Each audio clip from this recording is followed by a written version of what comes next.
Before we start, I want to tell you about something I've been building. It's called the Clinician Founder Membership Community, practical place for clinicians who want to bring a meaningful idea to life, whether that becomes a service, a product, a portfolio career, or a new form of impact. It's built around a simple find, test, and build pathway with practical resources, peer support, office hours, and workshops to help you make progress around the clinical life without having to build alone.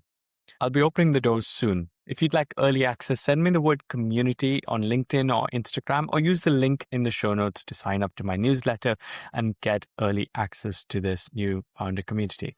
Now, let's get into the episode. Welcome back to the Clinician Founder Podcast. Remember a GP telling me once, what did she say? She said, work hasn't changed, but I have.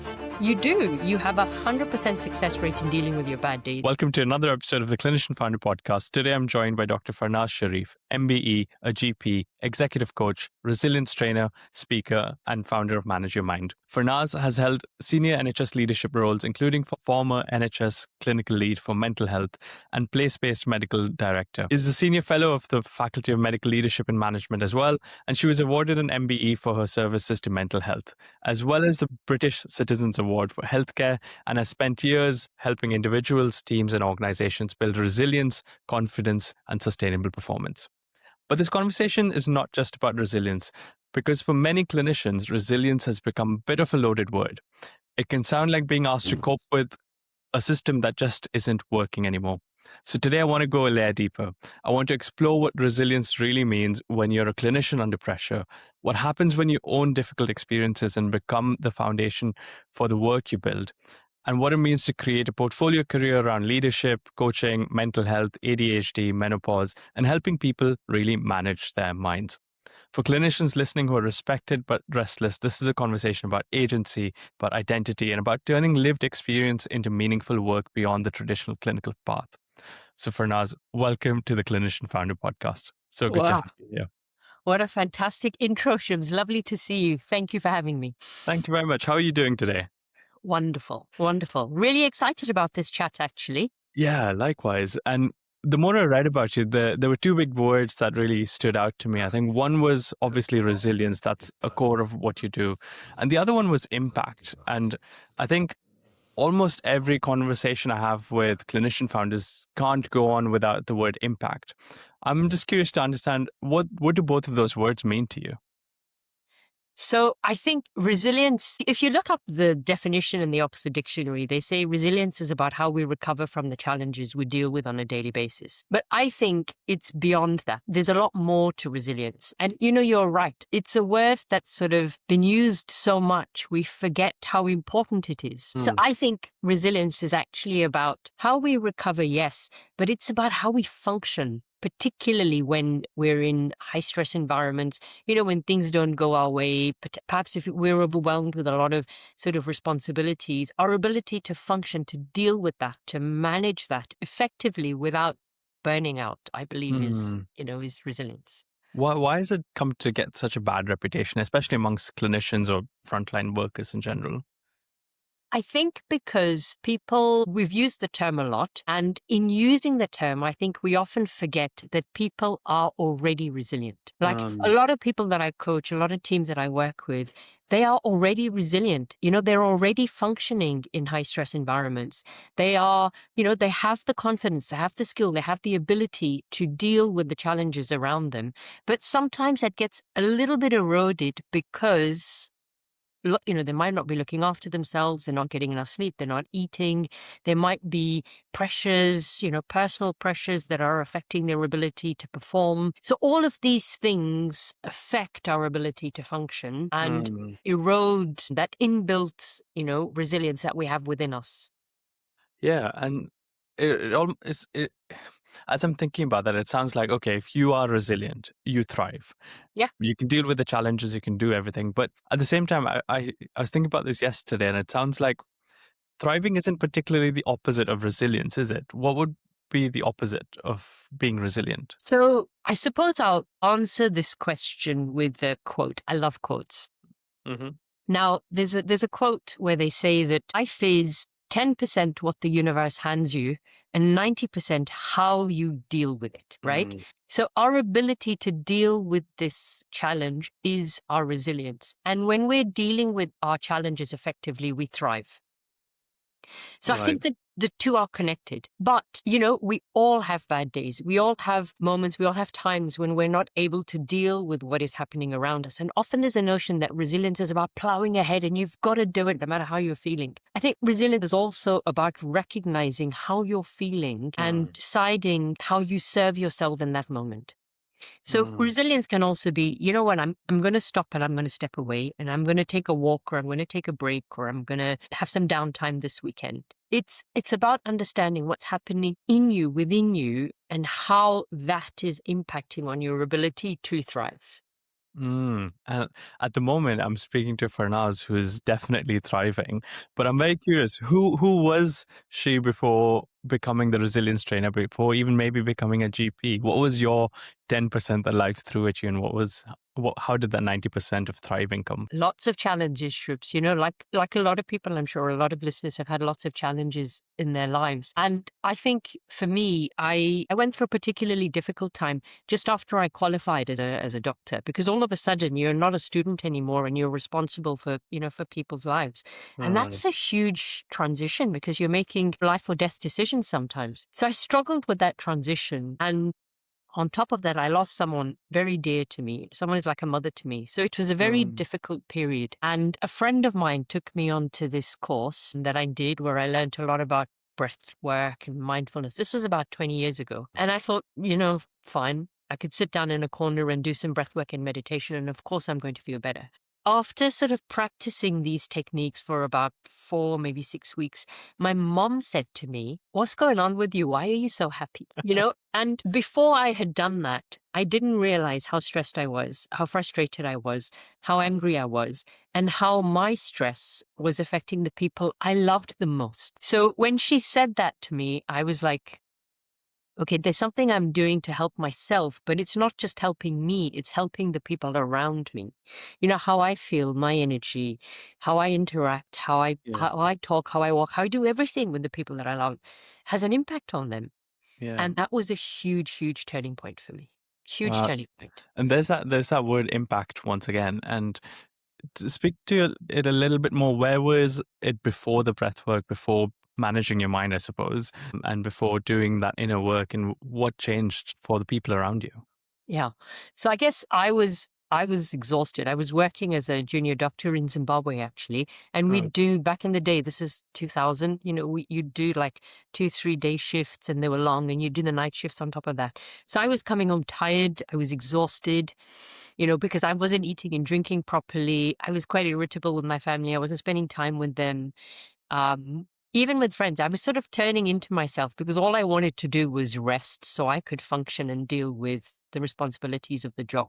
And that wasn't a very fulfilling life. So I got to a stage where I I think I burnt out and I couldn't function like that because I wasn't happy. The people around me weren't happy, and that shows up in relationships. They can be very tense. They can be, very difficult to manage. So I stopped and I stopped for some time.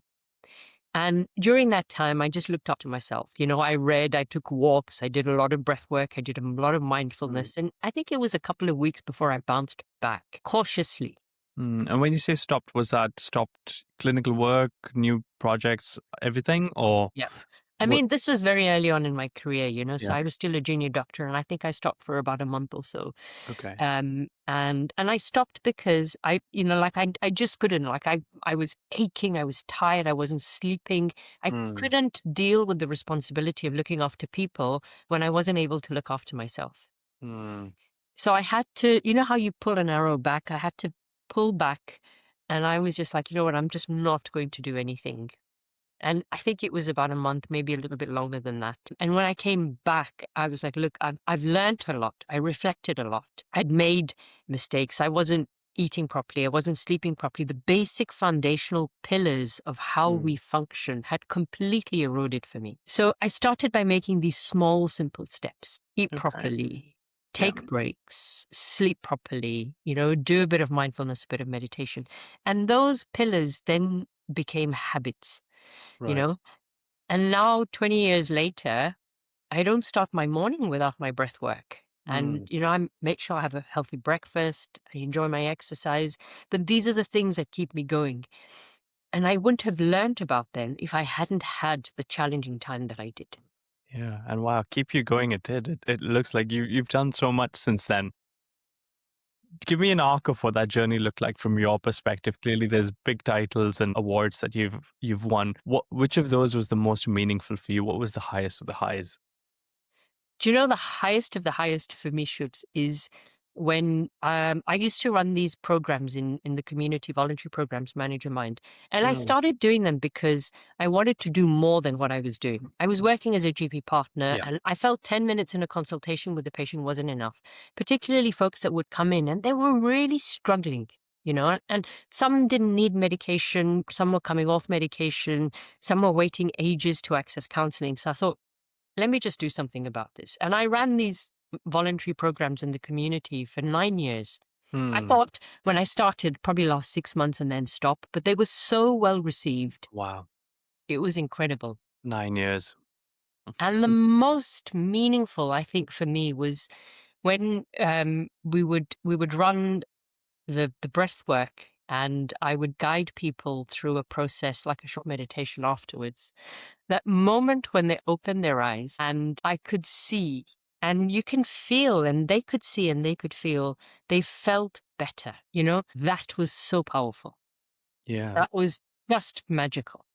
I can see it on your face, the experience, just like seeing the impact on people and their lives improving. And I've been on the other side as well, having done the breath work and meditation, and you wake up and there's just this sense of clarity. And I had this recently actually about somewhere end of last year. I got back into meditation after many years, and I found a local Buddhist center, and I'd go for regular just lunchtime sessions, which are about half an hour to 45 minutes long. And I did the first one and I came back, and my wife for the next 3 days was like, "Why are you so happy? Yeah. Why are you so relaxed?" Yeah, And I was like, well, yeah, it's just I'm just at peace. I'm just relaxed. exactly. Exactly. So it's really interesting how that happens. I'm curious then. So you had these skills, you had this challenge, then you decided to take on more work and thrive. And really, it sounds like the impact you gave to people was what kept you going. When did the identity of being a founder sort of come about for you? Do you know, probably in the last 4 or 5 years, I Okay. never identified as a founder before. I always Mm. thought I'm here to serve and I want to make a difference. And I've always felt, where I can make a difference, I'll do something for someone, whether it's one person in front of me or 20 people in front of me. And it was only when I stepped away from my role as medical director when I thought, right, let me run this company as a company, not just I was doing it on the side. I sort of thought, I actually want to build this. I thought, right, I'm managing this now. I'm founder now. Mm. I've got to sort of grab it by its horns and really steer it forward because this is it. And that was when I think I realized, okay, this is where things start to shift mentally. Mm. And that mental shift brings about a series of actions, I guess, you take as founder then to build your business, to bring it to life. Yeah, what did that look like for you? So you were already kind of in the weeds and managing and running this program. What shifted? It sounds like there were some external things, but perhaps some internal as well. Yeah. I think the biggest internal thing for me is, you know, I have to make this work. Mm. When I had a sort of salary job and I was working, I had a regular stream of income and I was doing what I loved on the side. I was committed to it, absolutely, but it was a very small part of my week. Okay. Um, and when I transitioned to working full time on the business, I was like, this is it. This is what's going to help me make a difference to people, but it's also what's going to help me pay the bills. And if I don't make Mm. this a success, I can't reach out to the people that I want to reach out to and Yeah. also lead the life that I want to lead. So I think that transition was a huge one. What prompted that sort of realization and that like, oh, actually, I've just got to take it on and I have to complete that loop because yeah, what prompted that for you? I think there were two things. One is I wanted to do a lot more than I was doing. And the second is I wanted to, I suppose I wanted to do it in a very creative, in a very different way without being answerable to anybody. I wanted that autonomy, that freedom to create, to develop. And I wanted the time on my hands. So if on a Monday morning, I was like, Monday is my creative day. I want to sit with my flip chart and and just draw and sketch out what things look like. Then I wanted the freedom and flexibility to do that. And I didn't have that when I was in a salaried role. And that was really a huge thing because I thought, okay, I want to reach out to people, more people in a new way, in a different way. I need to carve out the space to think about how I'm going to make that difference. And that, I think, was a big sort of turning point for me where I thought, okay, let me stop doing this and let me focus on what brings me real meaningful joy. Not that the other roles didn't, but this was on a whole other scale.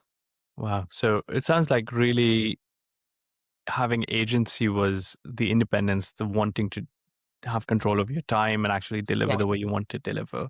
What was the hardest part of this phase? The hardest part, I think there's lots and lots of different challenges. What was the hardest? That's a good question. I suppose it's how you measure your success, right? And I think when you're building a business, when I was developing programs, I often thought I'm successful if I have 6 people a year on my coaching program. That's a sign of success. But actually, it's not. Yes, of course, having 6 people or 12 people join my programs is absolutely wonderful. Yeah. But success is also actually the networks you build, the relationships you establish, the conversations you have individually, but also to wider groups of people. So there are so many different things that contribute to a successful business. I think shifting my focus away from it's not just about selling a program. It's actually about building a really strong, sustainable foundation to the business that is successful. Wow, that's a really neat piece of insight. And I suppose for the people listening to this who are still working as a salaried role, they've got a bit of a vision of like, I actually want to make an impact and do something. I think that gives them a huge insight. Is there anything else about being a founder that you think people really need to hear about? I think something I learned is that speed kills. And, this is true on a motorway, but it's also true in establishing what you want to do. Sometimes, and people work at different paces. Like for me, when I have a great idea, I'm like, right, I want to plow full steam ahead and, really make this happen. But I found that doesn't actually serve me well, and it doesn't serve what I'm developing well. So one of the things I've consciously had to do over the past few years is actually slow down and not speed up in terms of what I'm developing, how I'm reaching out, really thinking about what this is, letting it sit for some time, revisiting it, and then launching it and continuing to learn from what you're doing and doing it at a pace that is not, 100 miles per hour. I think it's not to say that you go very, very slowly, but I think speed kills is something I've got it written down here in front of me just to remind me that, just take your time with this, develop something meaningful, something sustainable, and then take it one step at a time. Can we get into that a little bit more? So give us an idea of what your services or your business currently looks like. Sure. And then I might get into how it was fast or slow. Okay. Yeah. So I mean, my area of expertise is resilience, and I have a variety of programs. So I have some digital courses, and then I do one-to-one coaching sessions. And then, if teams have a particular challenge or conflict or some sort of problem that they're trying to work through, then I usually work with them to help them solve it. And I think my work is largely rooted around how individuals and teams regulate themselves first. So there's always that, how are you actually functioning? Let's sort that out. And then let's think about what it is you're trying to solve. So there's always that self-regulation that comes in first. And that is, it's through the digital programs, it's through the coaching programs, it's through teams as well. And I used to deal with, general sort of resilience trainer, if you will. But I've now more sort of started focusing on menopause because I'm going through it myself, and I understand, what women are going through, and I see what helps me, and I can see that it helps others as well. And also ADHD. So I'm an adult ADHD assessor, and I have a course as well for parents who have kids with ADHD, just to help keep them sort of resilient so that they're able to look after their kids, especially if they're on long waiting lists. Wow. So that's really it in a nutshell in terms of the offer and the programs. Yeah, so you've got quite a few things there, and I really like the way you described your work with menopause and ADHD, and such a good example of really what it looks like to find a niche. I think a lot of people struggle with that, and you can do your coaching program, you come out with a certification, and we all do a little bit of leadership, a little bit of resilience, a little bit of teamwork, habits, behavior change. But then it's like, okay, what's my niche, and this is what it looks like. So yeah, thank you for sharing that as well. Amongst all of the things that you do, it sounds like the core is the self-regulation. Is that right? Yeah. And is that what amongst this, what did you do fast and what did you do slow? So I remember when I first launched a digital course, the first one took some time, once it was there and it was up and running, and, I got some really good feedback about it, and it landed really well. I thought, oh my God, this is brilliant. Let me just do a whole bunch more. So I developed some a lot shorter ones, sort of like challenges or things people could do. And I think within a couple of months, I released some very short digital courses, I think about 3 or 4. And then they're there, and they're working now. But at the time, I was like, oh, they're only, they're very low cost, and I'm sure it'll make a difference to people. It'll help them sleep better. It'll help them function better, and all the things that were associated with it. But I realized I was just moving at a pace that was not sustainable for me. I was developing products that, for the sake of developing a product, rather than something that would actually make a difference to the people that buy them or the people that use them. I scrapped them eventually Oh wow, okay. What because, made you realize that it wasn't working? because when I talked about it, I wasn't as passionate about it as I would have been. Like I could talk about them, but because I developed them so quickly, I thought, oh my gosh, was this the one with a tracker, or was this the one with this or that? So I couldn't talk about the programs themselves. I mean, they were very short. You could do them in 7 days and stuff like that. But I didn't have that connection to the products that I do with the ones that I've taken my time in developing. And that Okay. was a big stumbling block for me, because I thought, if I don't feel connected to what I'm developing, how is someone else going to feel connected to it? Yeah. Yeah, So I've changed things. and how long did that sort of take you? It took a few months. I'll be Okay. honest, I think it probably took the courses themselves took about 2 or 3 months to develop and to upload and all the rest of it. And then after that, it took me I'd say about 6 or 7 months, maybe a bit longer than that, to realize that this is not how things work. Wow. That's when I thought, this is how speed kills. I'm developing things for the sake of doing it, rather than for something that's going to actually make a tangible difference to people. And And I so didn't what want did to do you that.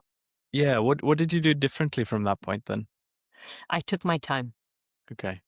And not to say that, you sort of put your feet up and chill with it, but I would say, right, I'm going to focus on one thing at a time. Once that's done and up and running and it's out there, and it's working and it's got legs and it's sort of, steady on its own, then I will start thinking about something else if I need to.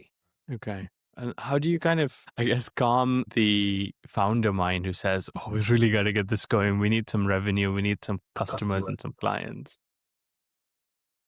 I think my breath work is always something that helps regulate me. And I'll always do my breath work in the morning. I like to exercise. Whenever I run in the morning, I'll always get these ideas. And then I have a board behind me where I just write them down. But I think calming the founder mind I think I don't want to calm my mind, because I think it's working really well. What I do want to do is calm the actions, Right. that come out of it. So I can't stop my mind from being creative and thinking about ways in which I can be bigger and better and bolder. I like that, that gives me something to look forward to. It motivates me. But what I do is, if I do have an idea, I'll write them down somewhere, and then I revisit them Okay. And then, I sort of chunk them up. I'm like, okay, this could be with menopause, this could be with ADHD. This is something I could perhaps trial with teams or in my coaching program. So I put them in these like compartments or chunks or boxes on my board behind me. And then I sort of come back to them. So that it's there, the creativity's there. I don't want to stop the flow. It's just how I use the information that's coming out is a bit different now. Okay. And just sort of a side note, I suppose, is how would ADHD or menopause or both perhaps affect this part of being a founder? As in the initiatives themselves. Yeah, the scattered ideas, the hyper focus on one thing, and then later realizing that actually I should have properly parked it, and at the moment Yeah. it seemed like a good idea. What Yeah. any suggestions for founders who are in that space? I think one is to focus on one thing at a time. And if you do have lots of ideas, I always find it's helpful to write them down. Hmm. So, you can, for example, my focus at the moment is more ADHD than it is menopause, because earlier on this year I was focused a lot on menopause, and I still do focus on it, but it probably takes up about 20% of my time, whereas the ADHD side of things is taking up 80% of my time. So they're both strands with which I work, but I choose. I have, I'm like, for the next quarter, for the next 3 months, my focus is going to be ADHD. And Okay. these are the steps, or these are the things I'd like to achieve by the end of the 3 months. And it's here, I look at it on a regular basis, once a week. I look at how I'm progressing with things. I like that structure. And then I fine tune my approach sort of where I need to. And it's Okay. not to say you forget about everything else, but that Yeah. predominant focus on the one area, I think, really helps move, Yeah, I was going to ask, how do you keep yourself from feeling like you're just starting from scratch over again? But it sounds like you really tend to track progress and the right metrics. Can you give us an insight into what are the most important ones for you to keep track of? to be honest, I've moved away from tracking my sales only. I Okay. do track that. I do Yep. look at how many sales I make, and I track my sales over a 3 month period rather than a 1 month period, because as you know, it's always up and Mhm. down. Yeah. But I think at the end of the day, if I feel, it's like I want to reach out to more people, and I want people to know who I am and what I do. How am I going to do that? I could do that through podcasts or conferences, or I could meet people, or Mm. I could do a bit of outreach on LinkedIn or other platforms. So I always think, this is what I want to do for the next 3 months. And by the end of the 3 months, I want to have had at least 10 meaningful conversations, Okay. and then I'll aim towards doing that. And you never know where a conversation will lead to. Mm. Sometimes I've had conversations with people, and I only hear from them a year later, and they're like, "Oh, I heard you speak at this conference, and we wondered if you could come and do a resilience workshop for us." And it's so interesting, because you just never know Mm. where Absolutely. something will Like take the you. kind of conversations and things that pick up. And likewise, I'll have a one off conversation with somebody, and about a year later, they might see a post of mine and then just check in. Yeah. And I also like looking at things in quarters. What I'm remembering is that with one of my clients, we were kind of thinking about, okay, how do we track things so we know that we're not swaying and we're actually making progress? And it was something that he came up with actually, and he said at the end of the day, he wants to track alignment, clarity, and execution. That's it. And I said, perfect, ace it, alignment, clarity, execution, and like rate them on a 1 to 10 or 1 to 5 or a smiley face or whatever you want. But it's I think about looking at the trends and saying, where are we heading? And I love this phrase called what gets measured gets managed, both in the good way and the bad way, I suppose. Like, if you think about it within the NHS or corporate structures, the things that you measure are the ones that humans end up managing. And then if you want to use that positively for yourself as well, it just does wonders. You don't actually have to be accurate with the measurements, but something about the action of doing it really goes a long way. Yeah. And so there's that progress that you're making. Has there ever been sort of stumbling blocks? I know you mentioned that previously you felt like, oh, you shouldn't go fast. You should stay slow and do that correctly. Any other hard learned lessons from being a founder? In the very early days, when I was running the voluntary program in the community, if people ever criticized or complained it, I took it personally. And when that happens, my energy used to drop, and I'd be like, "Oh my God, I'm working so hard, and how can they Yeah. say this?" But I learned to flip it by asking, what else could this mean? And I still do that now. Where I do get someone raising a concern or a challenge or not happy with something, and they're like, "Oh, this hasn't landed well for me." I'm curious about why, because that helps me make the program bigger and better. And I realized this actually with Manager Mind when I was running it. I mean, I remember this one lady was very upset because I'd cancelled a workshop and she hadn't received the email to say the workshop had been cancelled, and she was really, she wanted to be there. And she said, "Well, why don't you have it on your website?" And I thought, excellent idea. Excellent idea. Of course, I need to have a calendar on my website. And it's like that. It's small things. With one of the courses I do for parents who have kids with ADHD, one of the pieces of feedback I got from a young mom, was it's a series of videos that people can watch.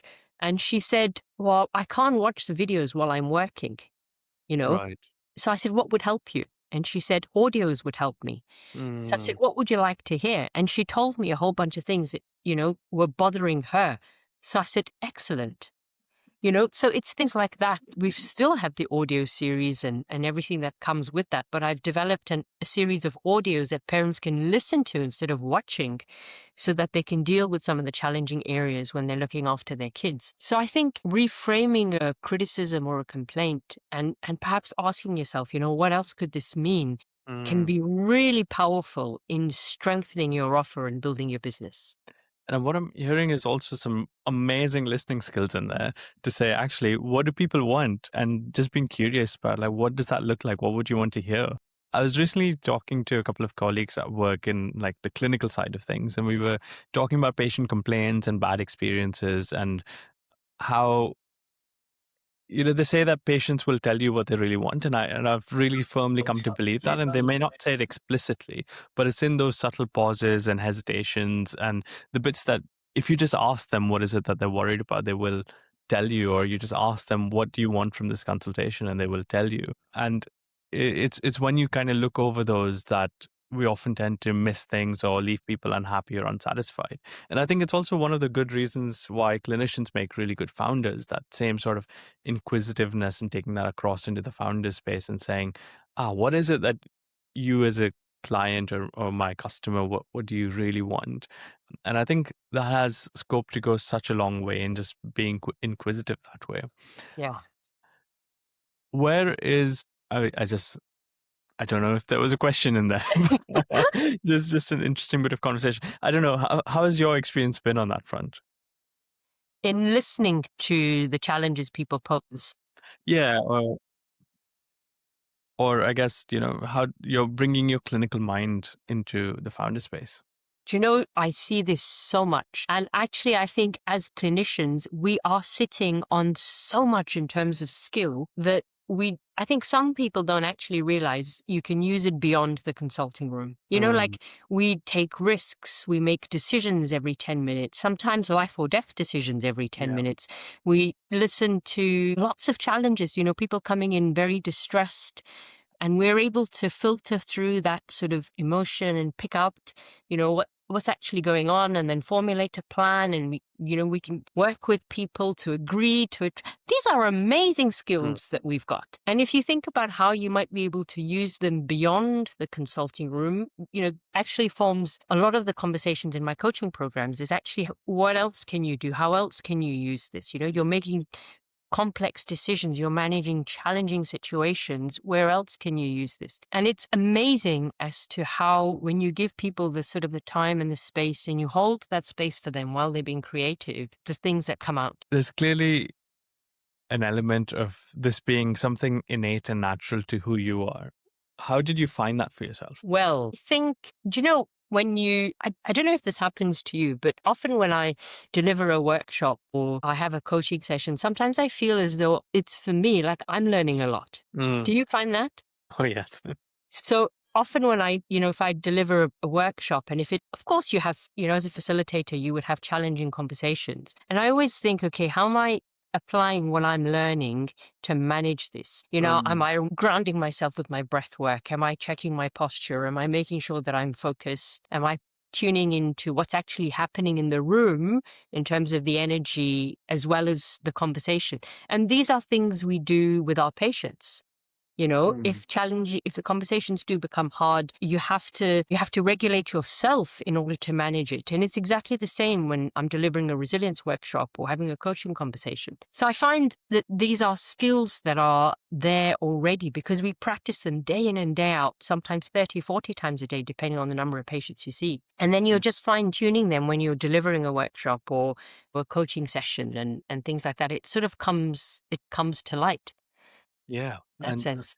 And so was it just happenstance that you became a coach? And actually, how did you find resilience as the thing to focus in on? I think because when I was going through the challenges I was going through in my career, I transitioned from Zimbabwe to England, and that was quite tough, leaving family behind and coming here. And there were always things that I fell back on. And I noticed over the years that it was pretty much the same stuff. It was always the breath work. It was always what I was focusing on. It was always how I was fueling my body and my mind. And when I started doing these, like I say, they become habits. They became my foundational resilience pillars. And it was years later when I started developing this into a program and teaching it to people or talking to people about it, that you realize actually your own experience, speaks volumes. And you can talk about it because you've been through it. I can talk to people about menopause because I'm going through it. Right. When they talk to me about a hot flash and how hard it is and the brain fog and functioning at work, I'm like, I get it. So yeah, applying solutions can, in those situations when you've been through it, sometimes be easier. Yeah, and is that clearly that brings a lot of connection, and then leads to the thing that you need to be able to actually help people, and then you bring your skills that actually helps them, and the coaching and the frameworks, and finally the impact at the end of it. What's something about impact that you wish you knew earlier? Something about impact I wish I knew earlier. Do you know, I think we have no idea what kind of impact we have on people. I think we think, at least certainly I think, through my coaching programs, people will feel more resilient or, with some of the things that I do, perhaps they'll feel more confident. But I'm always amazed as to the feedback that I get. Sometimes the confidence is there, yes, and that's an outcome we're working to achieve. But people will gain so much more than you think you're actually giving them, provided you have that very authentic, meaningful connection with them. That's fascinating, and I completely see why you're saying that. And I think from my perspective as like coaching founders, it's also a challenge because I think we get distracted between the reason people work with you, people choose your product to choose your solution, and all of the benefits it can offer them. Yeah. How do you differentiate between the two? I think it's nice to have more coming in than people expected to get out of it. Right. So with the ADHD program for parents, a lot of them have said, yeah, I do feel regulated and I'm more calmer and more in control. But the benefit of that is that routines at home are becoming easier. Okay. So I think it's the impact on the individual and the impact on the environment around the individual, that is really important to take into account. So, like when I talk to people about, okay, you likely feel more confident or more regulated, but the impact that has on how you function. I think we started our chat off like this, right? So how you're functioning in your environment, the impact you have on your relationships, on how you're showing up with your colleagues, with your kids, that impact is far, far reaching.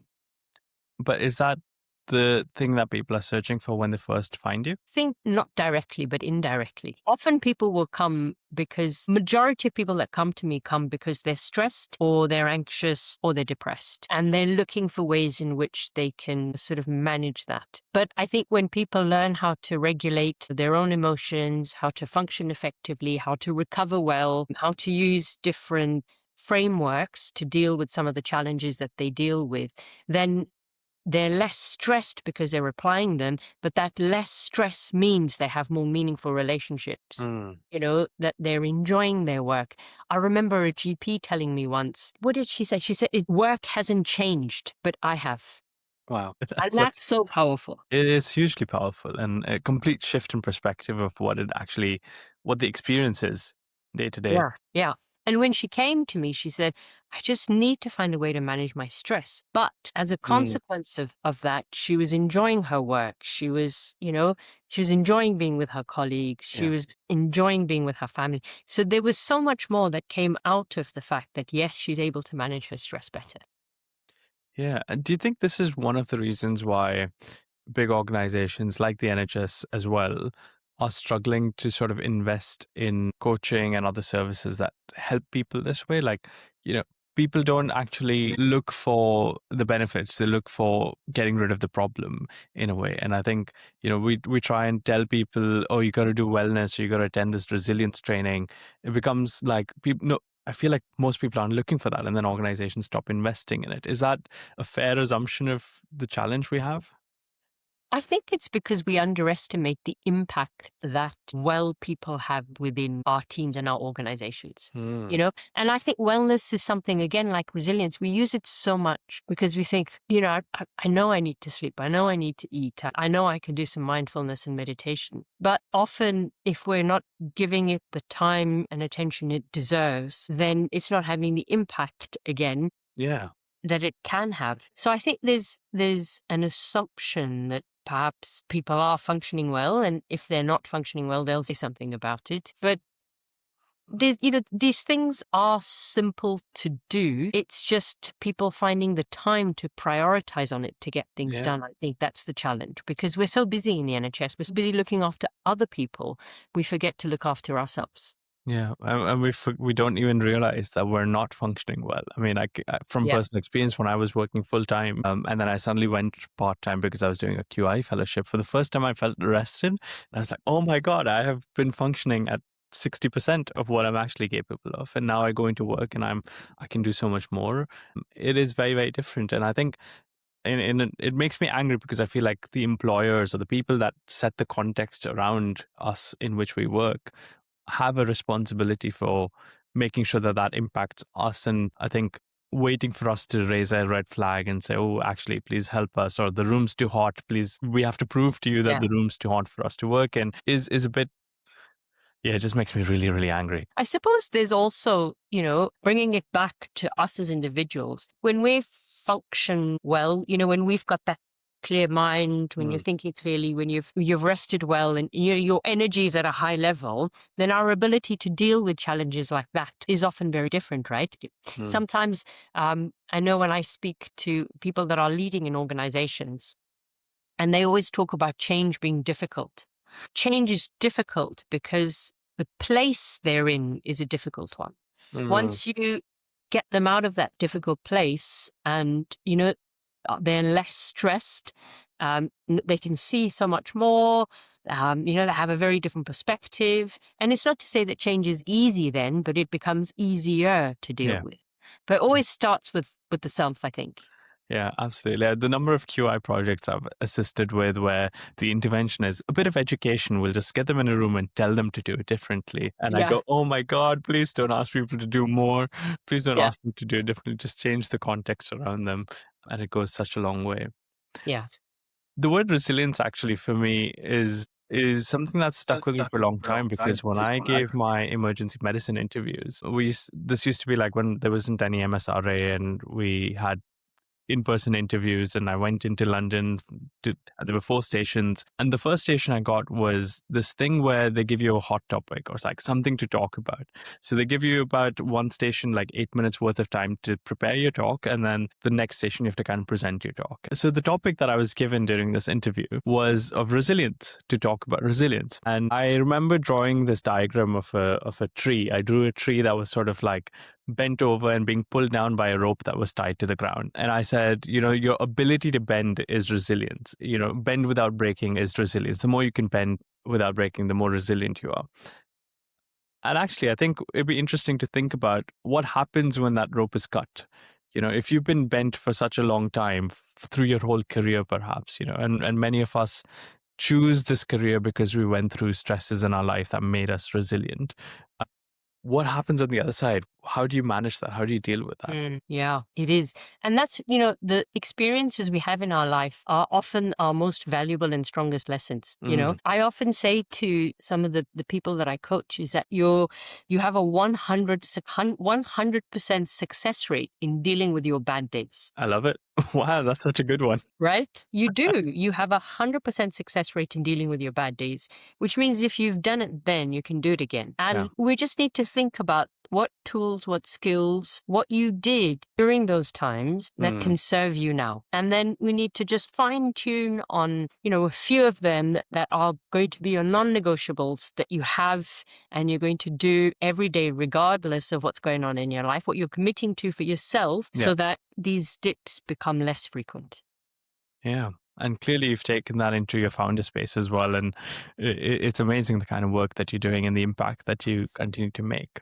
I really Just love it. sort of coming to the close of our conversation, what do you make of the conversation we've had so far? I think it's really I think it's really nice to be able to have a different perspective on how we deal with our challenges, you know? And I think it's also important to acknowledge that we have to have bad days, we have to have challenging times because if we didn't Mm, have challenging times, we probably wouldn't appreciate the good times as much. mm, So it's okay to bend, it's okay to sometimes step back, and it's okay to sort of learn from these experiences to come back bigger and better and bolder and stronger. yeah. So I think our bad days probably teach us more than others, Yeah. and how we learn those lessons is what's important, I think. Yeah. Absolutely. I completely agree with you. And I guess lastly, is there any question that I should have asked you that I haven't asked you? Oh, that you should have asked me. Goodness me. I don't think so. I think you pretty much, you did well in covering everything. Okay, fair enough. Yeah. Yeah, I've really enjoyed this conversation so far. I think we can end by just hearing about what you've got coming for 2026 and where can people find where that's happening. Sure. Well, 2026, I'm doing a lot of work around ADHD for adults. Parents who have kids with ADHD, adult ADHD assessments themselves. And I'm stepping into working with colleagues who are looking to explore what their options and their opportunities are beyond their careers. So I do have a web link that I'll share with you at Yep. farnaazsharif.com/beyond. So for people that want to maybe think about doing things differently. If you want to really step or stretch your comfort zone, there's an opportunity there for you to download that resource and use it. It's completely free of charge, and take that bold step because you just never know where it's going to lead you. Fantastic. I will definitely put that down in the description for this podcast for people to find. Awesome. And if they want to reach out to you, connect with you, what's the best place? So on my website, there's an email address. Drop me an email anytime, and you're very welcome to share your thoughts, concerns, anything, and I'll get back to you. I'm also on LinkedIn as Dr. Farnaaz Sharief, and you're welcome to connect with me on LinkedIn as well. Do a lot of posts on there as well around resilience and how we function. And your newsletter. It's a fantastic Our newsletter. newsletter, of course, yes. Once you download the Beyond, whichever you choose, if you're looking to expand your career, if you choose to download that, you've got the option of signing up for the newsletter as well. Yeah, absolutely. I would highly recommend. It's a really good newsletter. Good. And I really enjoyed the recent one you talked about using DISC assessment. I'm a big fan of assessments for coaching. Personally, I love the Gallup strengths, and DISC is a beautiful one as well. DISC is great. I've had so many amazing insights with DISC, and there's with DISC actually, there's on my website as well. If you go on to the sort of resilient leader section of the website, you'll find a 15-minute influence shift that you can download for free and use, and that gives you really good insights on DISC as well. I'll share that with you. I'll share the links with you. Yeah, I'd love to have a look at it myself and share it on with the audience and listeners too. Wonderful. Let's do it. Fantastic. Thank you so much for this amazing conversation, Farnaaz. It's been an absolute pleasure having you on the podcast. And hopefully I will bring you back in the future again for a couple of years down the line and see how things are going. Thank you for being such an incredible and insightful host, Shubs. Always wonderful speaking to you. Oh, thank you so much. All right.